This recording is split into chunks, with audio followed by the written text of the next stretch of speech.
There watching residents pick up the pieces. He joins us live in the Waco newsroom with the latest. Eric? Bruce, strong winds tore apart a retreat and learning center for the deaf right outside the city of Whitney last night. As you can see from the video we shot today, several buildings were either damaged or destroyed. Now, to give you an idea of the extent of the damage, debris was lodged in the trees and estimated to have been blowing nearly 1 mile away from the property. I am told the owner of the learning center was in Round Rock when the storm went through, and I spoke to a neighbor who says he had to break the bad news to the owner of the center this morning. She's doing fine. I don't think she quite comprehends the damage yet. It's hard to explain. Neighbors and friends tell me despite the damage, they have already begun picking up the pieces and will continue to serve the deaf community in Central Texas despite the obvious setback. Reporting live in the Waco newsroom, Eric Gimmel, News Channel 25. All right, Eric, thank you. Well, also in Hill County, a lot of damage to the north of us. Several homes were damaged on the east side of Hillsboro. News Channel 25's Nicole Pytel's live with more on the cleanup efforts there. Nicole? Bruce, at least a half a dozen homes were either damaged or completely destroyed outside the city of Hillsboro. Miraculously, though, everyone walked away unhurt. But the owner of this house on State Highway 22 suffered the worst damage and got quite a scare in the process. June Bearden was in her kitchen with some neighbors when the storm struck. She tells News Channel 25 they did not have enough time to make it into the storm cellar. Instead, they got under the kitchen table and tried to stay safe. During the storm, the roof lifted off Bearden's house and landed in the backyard. Today, Bearden was hard at work, salvaging what she could. I had the insurance and everyone was fine, so it's just one of those things that couldn't be helped. So I just didn't let it bother me all that much. Now, Bearden told us she does plan on rebuilding. In the meantime, she's staying with some relatives. Reporting live, Nicole Pytel, News Channel 25. All right, thanks, Nicole. And several other homes in that same area also suffered moderate storm damage. We'll have more team coverage on some of the damage in Coryell County a little later in the newscast. And that same front that caused havoc throughout central Texas was responsible for death and destruction in Oklahoma. The tiny town of Lone Grove is unrecognizable, flattened by the fierce tornado that ripped through that community, killing at least 8 and injuring many more. At least 50 people are unaccounted for as searchers comb through the rubble looking for more victims. We can rebuild the businesses. We can restore the power, but we can't bring back the ones who lost their lives. That tornado struck this town of 5,000 just before dark Tuesday. One young woman was lifted into the air as a twister pulled the roof from her home, but her mother and others held her down. And News Channel 25 wants to know how you held up in last night's storms. That's why we invite you to visit our website, kxxv.com, to share your experiences. You can post your comments and your pictures of any damage you saw. And now, the First Alert 25 First Forecast. It was definitely interesting last night, but tonight it's going to be calm across central Texas, and that's definitely some good news. Let's take a look at some of those storm reports, though, from the National Weather Service. We officially had 22 hail reports, 32 wind damage reports, and 2 tornado reports. Those tornado reports were close to the Red River and off into southern Oklahoma, as Bruce showed you. But around our area, Hillsboro, 87-mile-per-hour winds. That's why we had all that damage there, especially on the east side of Hillsboro. That occurred at 9:24 p.m.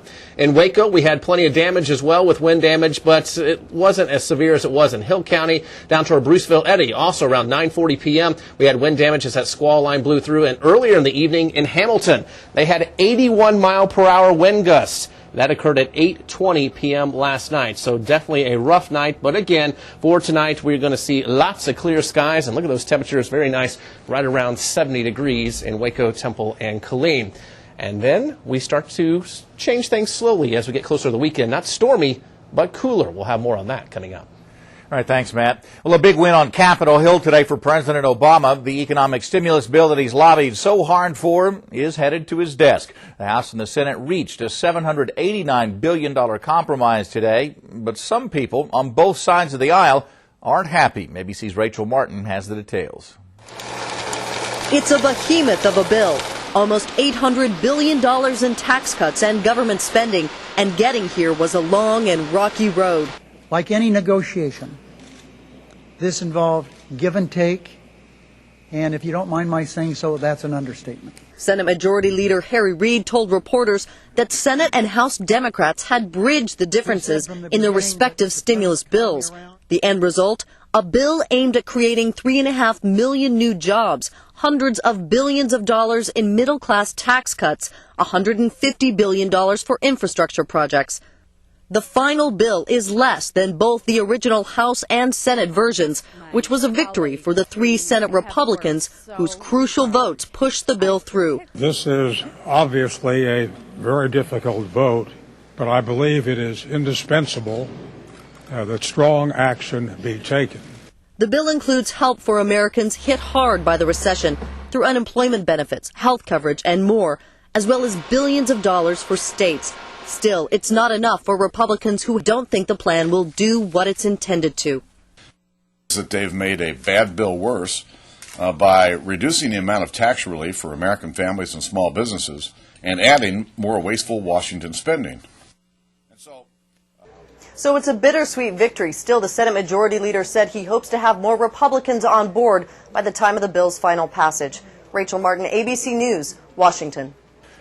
A dozen inmates and a deputy are recovering this evening after the van they were traveling in flipped on a Fort Worth highway. The Tarrant County Sheriff's van was heading to a downtown county jail this morning when it was hit from the side of the back by another vehicle. That van ended up upside down on the guardrail that divides the lanes going in different directions. Specific information on injuries has not yet been released. Voters in Copperas Cove filled 3 of the 4 open seats on their city council yesterday. A special runoff election is now needed for the position 5 seat. Bill Stevens got the most votes for that spot, but was a little more than 100 votes short of a majority.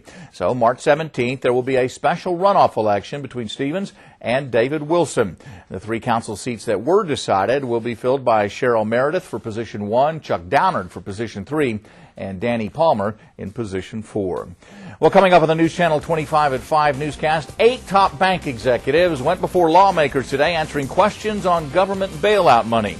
And the owner of the troubled Peanut Corporation of America also faced lawmakers today. We'll tell you what he had to say about his role in a deadly salmonella outbreak. Keep it here. Searching for just the right blend? Then check out the new worship flavors at Columbus Avenue Baptist Church. For information, go to cabcwaco.org. Discover the textures of the Starving Artists Art Sale. Discover the beauty that real hand-painted oils can bring to your home. Original sofa-size paintings sold elsewhere for hundreds of dollars as low as $19. Smaller paintings from $7 and absolutely nothing over $59. This Saturday only, discover the Starving Artists Art Sale in Waco at the Hotel Waco. Original sofa-sized oil paintings from $19. This Saturday only, 10 to 4. Hey, Brian. Hey, what's up with the beard? Oh, I'm not shaving till I have to put gas in my new Civic Hybrid. Okay. With up to an EPA estimated 45 miles per gallon highway, it gives you more time between fill-ups. A lot more time. The Civic Hybrid from Honda. The most fuel-efficient car in its class. Lease a Civic Hybrid for $229 a month for well-qualified customers. Oh, this double patty melt's great, huh? Yeah, it's so good. Yeah, I got the pepper jack cheese going on mine. Yeah, I got grilled American. onions. Yeah, big Texas toast, and double the patties. 2 patties, right? Oh, remember those 2 patties from high school? Remember there were 2 girls named Patty? Patty W. Patty G. And Patty G. Yes, right. Right, yeah. Now, one of those girls broke my heart. The other one broke your she broke my wrist. Right. Yeah. Double patty melt. Now at Sonic. A melty, meaty stack of American or pepper jack cheese and 2 pure beef patties on thick Texas toast. And don't forget happy hour for half-price fountain drinks and slushes. It's tax refund season, and at Patriot Furniture, you get the best return. From now until March 1st, spend $1,000, you get a $200 return. Spend $2,000, you get a $500 return. Spend $3,000, you get a $1,000 return. Your return can be used for any additional purchases today or any time in 2009. So at Patriot Furniture, you get the best return. Patriot Furniture, the lowest prices in Texas. A cast of thousands, 76 writers, 57 directors, 24 sealed envelopes in the biggest movie event of the year, the Oscars. Live Sunday, February 22nd, 8 Eastern, 5 Pacific on ABC. An explosion at a gas processing plant prompted the evacuation of an East Texas town today. Company officials say employees from the DCP Midstream East Texas complex in Carthage as 30 miles southeast of Longview were evacuated this morning. No injuries were reported. That plant, though, was shut down. People living within a mile and a half of that blast had to leave their homes. Well, the nation's top bankers were called to Washington today to explain what they've done with billions of dollars of bailout loans and why that money hasn't shown up